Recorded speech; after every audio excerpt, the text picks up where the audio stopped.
자, 종목 살펴보겠습니다. 이번 시간에는 이스트 아시아홀딩스 살펴보고 성공할 때까지 지켜봅니다. 자, 이스트 아시아홀딩스 최근 흐름을 보시면 굉장히 급등락폭이 큽니다. 일단 시작은 발단은 9월 중순경이 있었던 이때 상한가와 갭이 있었고요. 이때 당시 보시면은 이제 시가부터 갭 띄우면서 상한가를 직행했는데 보통 시가 갭을 띄우고 이게 깨지지 않고요. 점상을 유지를 한다라고 가정한다면 다음날은 무조건 슈팅이 나옵니다. 근데 그때 이게 다시 한번 점으로 이어지면 추가 홀딩이 되지만 상한가가 깨지는 경우는 힘이 약해졌다라고 판단을 하거든요. 그렇게 됐을 때는 보통 시가 매도를 합니다. 즉 상한가 이거는 근데 점상뿐만 아니라 대부분의 상한가가 비슷한 패턴을 보여서 알고 계시면 좀 좋은데 상한가를 그리고 다음날 시가가 상한가를 치지 못하고 이게 뭐 19%뭐 이런 식으로 출발한다. 그럼 시가가 고가일 가능성이 높죠. 해서 주가는 보시는 것처럼 장대 음봉을 기록을 했고요. 이로 인해서 하락 장악세를 기록을 하면서 이틀 전에 그쳤고 이후 22평 라인 다시금 이탈하게 되면서 쭉 밀렸고요. 27일 이제 저가를 형성을 하면서 이후 다시 슈팅 22평 돌파 시도를 했지만 종가 기준 돌파하지 못했고요. 또 쉬어가다가 10월 들어서 이렇게 급등락이 강하게 나타나는 모습입니다. 이는 기존의 패턴을 봤을 때 두 가지를 통해서 현재 흐름이 이어질 수밖에 없다라는 것을 유추해 볼 수가 있어요. 일단 첫째는 기존 패턴이 횡보를 그렸던 구간. 그럼 이때 맥이 굉장히 쏠려 있겠죠.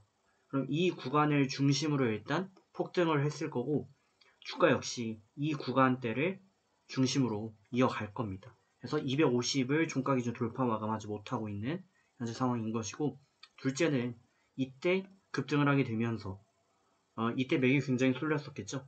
그럼 이 패턴을 반복하고자 하는 그 심리가 몰렸을 것이고요.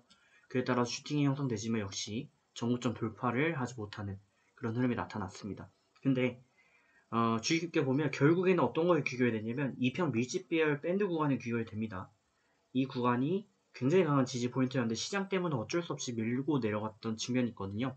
그렇다면 현재도 200포인트를 중심으로 심리적인 지지 포인트이기도 한 200포인트를 중심으로 해가지고 맥이 쏠리고 이 라인을 중심으로 오늘 이제 슈팅이 나오면서 변형 타평 바닥을 좀 형성을 하는데 이후 슈팅은 결국 250을 일단 테스팅을 또 할 수밖에 없다.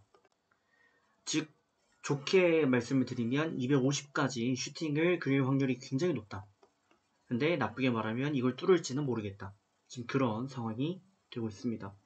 이런 상황에서는 단기 접근도 굉장히 용이한 그런 상황이죠. 그래서 차트적으로만 봤을 때는 200포인트, 2평이 밀집 밴드로 구간 형성되어 있고 22평이 하단에 받쳐주고 있고 이 구간에서 이제 골든크로스가 형성된 바 있기 때문에 하단이 이탈되지 않으면 홀딩해서 더 가져갈 가능성이 지금 높아져 있는 상황이죠. 그래서 일단은 짧게 대응을 좀 추천을 드리도록 하겠고 추천보다는 현재는 분석 시간이니까요. 이슈를 체크를 좀 하고 대응법을 말씀을 드리도록 하겠습니다. 자, 종목명 이스트 아시아홀딩스 되겠습니다. 시가총액이 479억 정도를 기록하고 있습니다. 현재 이슈가 되는 부분들 여러 가지가 있는데 일단 10월 6일경에 주가 급등 관련해서 유증이 있었습니다. 유상증자는 대부분 강한 이슈를 만들어내지 못해요. 유상증자라는 것은 말 그대로 유상으로 증자, 자본을 증가시킨다는 얘기이기 때문에 그 유상으로 한다는 거에 초점을 저희가 포커싱을 해야 되는데 보통은 유상증자라고 하면 두 가지 케이스가 있죠. 제3자 배정. 제3자 배정은 이 피해를 3자한테 전가시키겠다라는 얘기라 호재가 됩니다. 하지만 그냥 유상증자를 시행을 했을 경우는 기존 주주한테 피해를 끼치게 되거든요. 그렇게 됐을 경우는 주가가 폭락하는 요인이 되기도 합니다. 일단은 그래서 무증이 대체로 좀 좋다라고 보시면 될 것 같고요. 그리고 유증을 그냥 하더라도 기업의 CEO에 대한 믿음, 기업에 대한 믿음이 굉장히 강력하면 주가가 오를 수도 있습니다. 근데 이스타 아시아홀딩스는 외경 이코노미 헤드라인 픽에서 보시는 것처럼 제3자 배정 소식에 상한가를 갔었던 그런 부분이 있었죠. 그리고 최근에 시장이 반등하면서 따라서 슈팅이 나오는 것으로 보여지고 공식적인 이슈는 이 정도인 것 같습니다. 자, 그럼 대응법 간략하게 말씀을 좀 드리도록 하겠습니다. 일본 기준 22평 종가 기준 손절 대응하시고요. 부근 왔을 때 주가 매수 가능합니다. 다만 이탈 마감하게 되면 매도입니다. 그러지 않으면 가져와 보시고 말씀드린 대로 단기적으로 250 대응 가능하고요. 돌파 마감 나오면 신추세 가능합니다. 그때는 300, 400을 기대할 수도 있죠.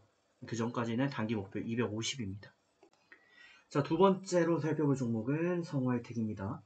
성우하이텍이 3,935포인트까지 떨어지는 모습을 보여줬었고요. 이는 길게 봤을 때는 박스권으로 좀 봐야 될 것 같죠. 이전에 하단을 지켜주면서 주가가 슈팅이 형성되었고 이 슈팅이 굉장히 강력했고요. 매물대가 굉장히 강한 이 매물대를 보실 수가 있는데 매물대가 굉장히 강했다라는 거는 저항이라는 얘기죠.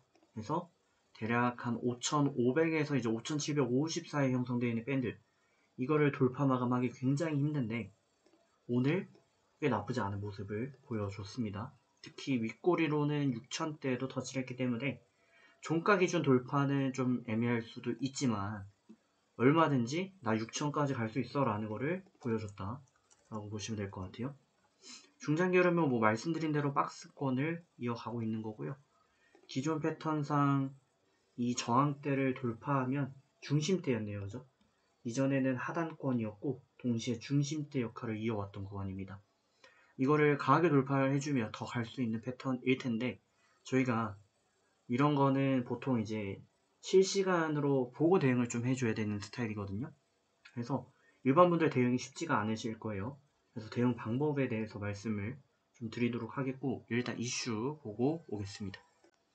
자, 종목명 성우하이텍이고요. 시가총액이 5천억이 좀 안되는 기업입니다. 기업의 정보를 좀 보시면 자동차 차체용 신품 부품 제조 사업을 영위 중입니다. 자세하게 보시면 제품 사업이 자동차 부품인데 이게 대표적으로 범퍼라든지 페달 브레이크 등이 해당이 되고 있습니다. 성우하이텍 현재 뭐 공매도 거래 제한 가능성, 공매도 금지. 그러니까 증안기금이라고 그러죠. 증시안정기금이 들어오게 되면은 공매도를 금지를 시켜야 될 거고 그렇게 되면 공매도 피해를 받고 있을 것으로 추정되는 성우하이텍 같은 기업들 굉장히 강한 흐름을 이어갈 수 있겠다. 그런 기대가 지금 반영이 되고 있습니다. 또 4일 전에는 세계 최초 전기차용 배터리 보호 복합 소재 개발 성공 소식도 있었습니다. 체크를 좀 해주시면 좋을 것 같고 대응 방법은 제 분봉을 기준으로 말씀을 좀 드리도록 할게요. 현재 60분봉 기준 22평 강한 지지 라인을 형성하고 있습니다. 자, 보시는 것처럼 저항이었고요. 돌파를 하게 되면서 슈팅이 이어지고 있거든요. 이전에도 이제 이 22평 라인을 60분봉 22평을 돌파를 하게 되면서 횡보를 이어갔고 시장 때문에 많이 밀리긴 했지만 어쨌든 이를 기점으로 바닥을 잡는 브레이킹 패턴이 좀 형성되기 때문에 현재도 라인을 강하게 커버할 것으로 기대하고 있고 그렇게 봤을 때는 60분봉 22평 이탈하지 않는 한 올해 부근에는 매수 찬스가 될 것이고요. 이 라인이 이탈된다면 손절 혹은 매도 해주시는 게 좋겠습니다. 그러지 않는다는 가정하에 22평 잡고 쭉 가져가 보시길 추천드리겠습니다. 좋은 결과 만들어 가시고 전 다음 시간에 뵙겠습니다.